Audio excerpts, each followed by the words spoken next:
디파이 안전한 고수익에 대해서 포스텍 장민 교수님께서 발표해 주시겠습니다. 여러분 무대 올라오실 때 큰 박수 부탁드립니다.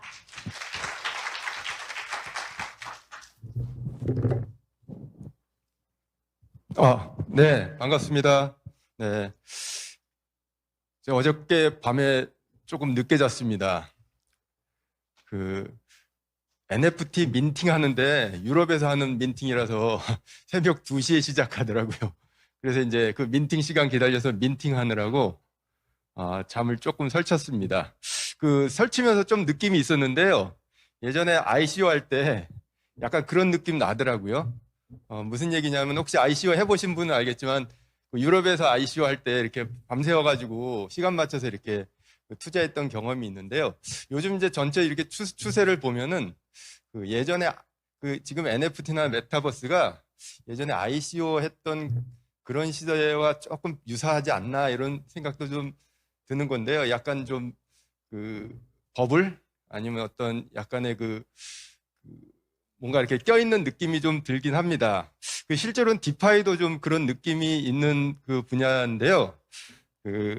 제가 이제 오늘 강의 주제를 이게 받았어요. 실제로는 이거 제가 정한 주제가 아니라 우리 송인 교수님이 안전한 고수익 디파이어라고 이렇게 정해줬어요.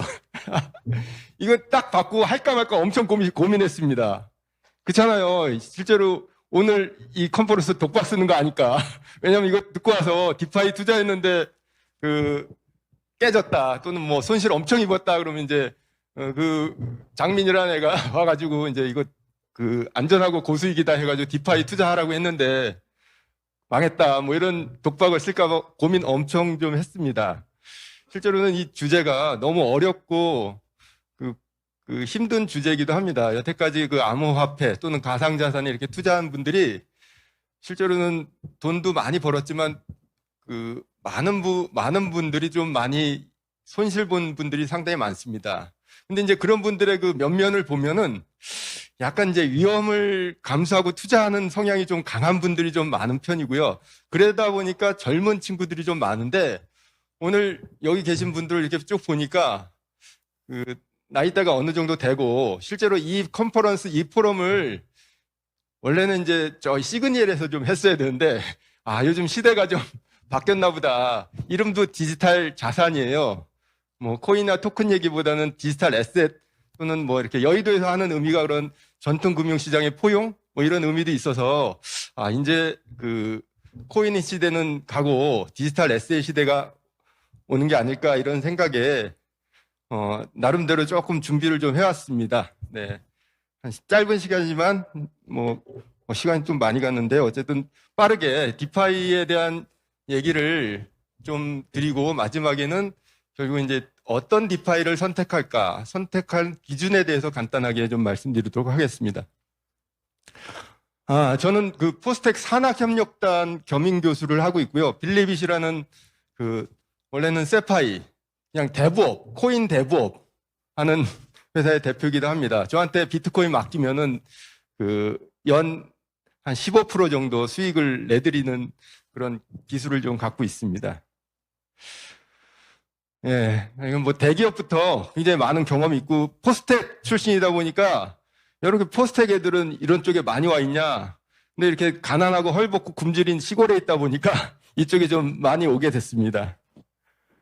오늘 주제는 디파이란 뭐고, 디파이 사례 간단한 거, 그리고 이제 굉장히 중요한 개념인데, 수익률을 따지는 부분에서 이 여의도에서 하는 전통금융시장에서의 수익률과 조금 다른 부분이 있습니다. 그게 APR, APY, 그리고 인포먼트 로스라는 부분이고요. 그리고 이제 안전하고 고수익이 가능한가? 이 주제하고 디파이의 미래 정도 이렇게 간단하게 짚고 넘어가겠습니다. 네. 결국 이제 전통금융과 크립토금융의 차이는 결국은 딴 거 다 없고요. 그냥 피아트로 하냐, 코인으로 하냐 이 차이입니다. 실제로 금융이란 게 결국은 뭐 돈 맡기고 빌려 쓰는 모든 행동이라고 그러면 크립토금융 또는 뭐 디지털 금융 결국 이제 코인 맡기고 또는 코인 빌려 쓰는 모든 경제활동 이렇게 정의하면 아마 가장 명확하지 않을까 이런 생각이 듭니다.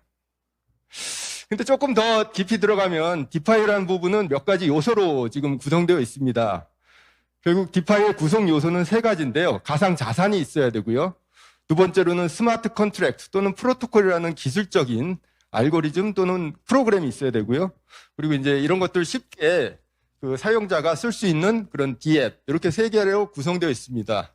이건 뭐 여러분들이 디파이란 뭐 교과서는 없는데 제 나름대로 정의한 내용입니다. 예.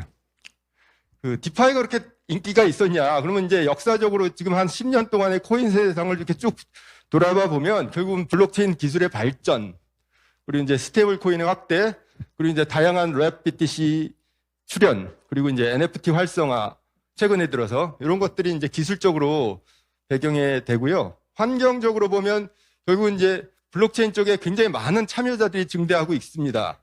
그리고 이제 규제도 지금 많이 바뀌어지고 있고요. 그리고 이제 블록체인 산업의 변화, 세계적 변화가 좀 많이 일어나고 있습니다. 그리고 덱스, 이게 이제 굉장히 그 치명적인 그 성공의 길이었는데, 디파이에. 지금 현재 거래소들이 다 중앙화되어 있는데, 한 몇 년 전부터 그 유니스왑을 시작해서 덱스 거래소가 굉장히 많아지고 있고요. 처음에 이제 거래소의 ICO 같은 것들이 요즘은 이제 IDO라고 해서 이제 이니셜 덱스 오퍼링 또는 이니셜 디파이 오퍼링이라고 해가지고 거래소에 안 가고 이런 탈중앙화된 그런 디파이 프로토콜에다가 먼저 상장하는 일들을 좀 많이 하고 있습니다. 그리고 이제 공교롭게도 그 코로나라는 게 어떻게 보면 이 디파이나 크립토 금융을 굉장히 빠르게 성장시키는데 굉장히 중요한 역할을 했다고 볼 수 있습니다. 실제로 지표상으로도 그 전체 디파이에 잠겨 있는 그 가치, 그러니까 US 달러로 보면 지금 현재 어젯밤 기준으로 975억 달러가 있는데 그래프에서 보는 바와 같이 굉장히 빠른 성장을 가지고 있습니다. 실제로 굉장히 많은 프로젝트들이 있고요. 실제로 전통 금융 시장에서 일어나는 모든 그 금융 상품들이 디파이에 정의되어 있다고 보셔도 됩니다. 랜딩, 덱스, 파생 상품, 마진, 그리고 그 에셋 매니지먼트, 월렛 이런 것들이 모두 디파이의 지금 범주 안에 있습니다. 디파이 사례 몇 가지만 좀 보겠습니다. 가장 유명한 사례가 컴파운드인데요.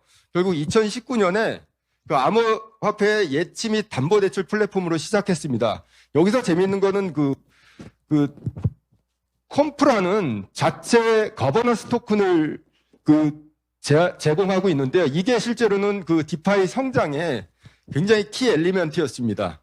실제로 이런 그 거버넌스 토큰을 주면서 그 갑자기 수익률들이 엄청나게 올라가게 되는 효과를 가져왔는데요. 실제로 8개의 코인을 예치하면 이제 담보대출 이자나 또는 이제 그런 것들을 제공하는 그런 컴프 토큰을 또 이제 그 리워드로 제공하는 그런 그 사례입니다. 뭐 굉장히 다양한 그 프로토콜 또는 스마트 컨트랙이 제공돼 가지고 유동성 문제를 해결하고 있고요. 담보 청산을 위한 부실화 담보 메커니즘도 내재하고 있습니다. 예, 보는 바와 같이 컴프 토큰이 굉장히 큰 올 초에 올 초부터 올 7월 정도까지 굉장히 큰 가격 상승을 이루었던 게 이 디파이 프로젝트의 성공 요인 아닐까 생각합니다. 근데 이제 실패 사례 두 가지를 좀 말씀드릴 텐데요. 이게 고구마입니다. 얌이라는 이제 디파이가 있었는데 원래는 이것도 비슷하게 자금을 예치하고 유동성 공급의 대가로 얌이라는 토큰, 아까 이제 컴파운드에서는 컴프라는 토큰을 줬는데 얌이라는 토큰을 지급하는 그런 프로젝트였는데요. 이게 초기에 4억 달러나 모집을 했는데 실패했습니다. 원인으로는 이제 가격 안정화 메커니즘이 기술적으로, 여기 중요합니다. 기술적으로 치명적 오류가 있다 보니까 초기에 엄청나게 상승하던 얌 토큰의 가격이 하루아침에 제로로 되는 그런 일이 올 8월에 벌어졌고요. 두 번째 실패 사례는 팬케이크 번입니다. 혹시 투자하신 분도 혹시 있을지 모르는데요. 이거 이제 우리나라에서 명문대학 출신들이 만든 토큰입니다. 저희 사무실 바로 위층에 있었는데요. 근데 실제로 많은 디파이 프로젝트들이 누가 했는지 안 나옵니다.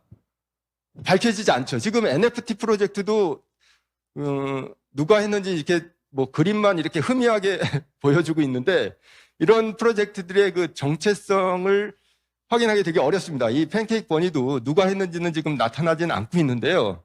저희 사무실 위에 있습니다. 어쨌든 디파이 목적은 BSC 기반의 이자 농사 최적화 서비스고요. 초기에 굉장히 성공을 했습니다.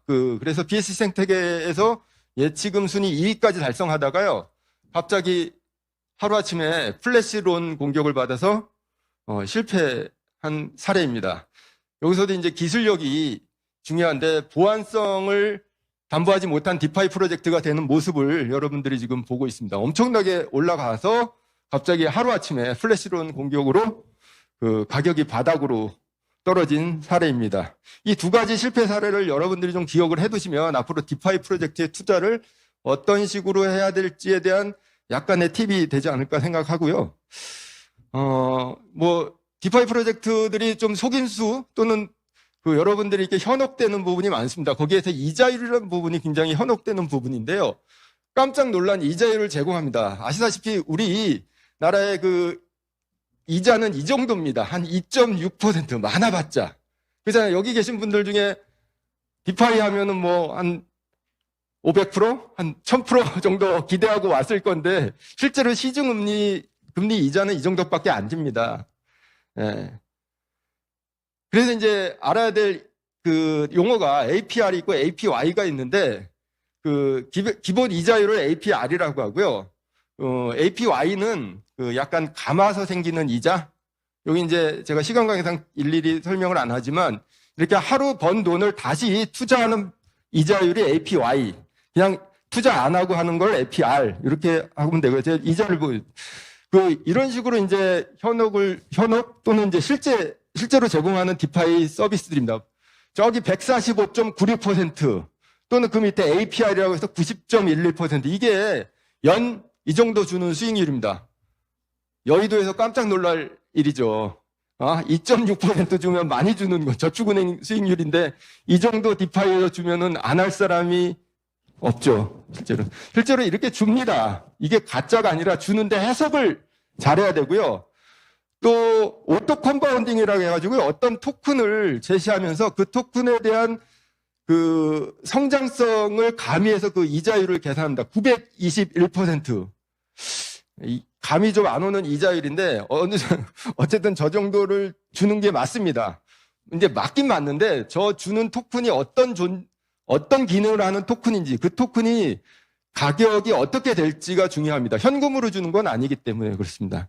조금 더 설명드리면 일드라는 게 이제 나옵니다. 900% 또는 뭐 200% 일드가요. 결국은 크게 유동성 공급에 대한 수수료 분배 플러스 그리고 참여에 대한 보상입니다. 다음 장으로 그냥 결론을 보여드리면 결국은 이자 농사의 수익은 거래한 수수료, 트레이딩 피라고 해서 이제 거래 수수료, 유동성 공급에 대한 대가, 그리고 플랫폼 토큰에 대한 보상입니다.